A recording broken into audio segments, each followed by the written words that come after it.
सचिन, साला आपलं नशीबच खराब आहे. आपण जिथं जिथं पैसे इन्व्हेस्ट केले तिथं नुकसानच झालंय. हे शब्द आमच्या एका गुंतवणूकदारांचे, की जो गेल्या 10 वर्षापासून आमचा इन्व्हेस्टर आहे. 15, 20, 25 लाखांचा पोर्टफोलिओ झाला की लगेच पैसे बाहेर काढतो आणि काहीतरी बिझनेस करायला जातो. त्याने 1 वर्षापूर्वी एक हॉटेल टाकलं. मी त्याला म्हटलं होतं, सर तुम्हाला याचा अजिबात अनुभव नाहीये, तर तुम्ही अनुभव घेऊन मग ते करायला पाहिजे. सचिन, जोपर्यंत रिस्क घेणार नाही तोपर्यंत मोठं होता येणार नाही. 50 लाख इन्व्हेस्टमेंट केले, 8 ते 10 महिन्यामध्ये हॉटेल बंद, 100% लॉस झाला. त्यानंतर परत पोर्टफोलिओ बनवायला घेतला, परत पैसे बाहेर काढले आणि मग अशा एका मित्राला दिले की जो त्याला रोज 2% देणार होता. 10 लाख रुपयावरती आता या जगात असा कोणता बिझनेस आहे की जो रोज तुम्हाला 2% देणार आहे? तर म्हणे तो फॉरेक्स ट्रेडिंग करणार आहे. मित्रांनो, फक्त 2 महिने पैसे मिळाले नाही, तो मित्र आणि पैसे अख्खच्या अख्खं डुबलं. एवढंच नाही तर शेअर बाजारामध्ये पैसे इन्व्हेस्ट केले. मी एक शेअर घेतला जो 100 रुपयावरून 1200 ला गेला. 1200 ला घेतला आणि बॅड लक कशाला म्हणतात, तो डायरेक्ट 600 वर आला. अर्धे पैसे गेले,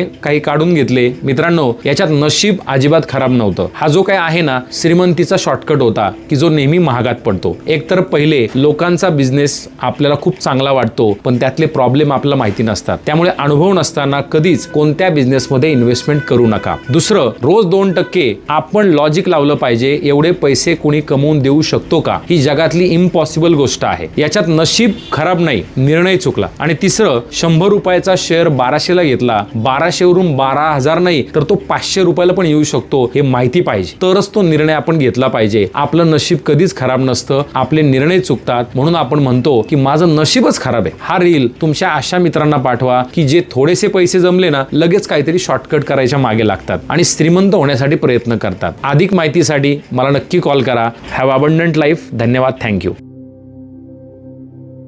Mutual fund investments are subject to market risks. Read all scheme related documents carefully.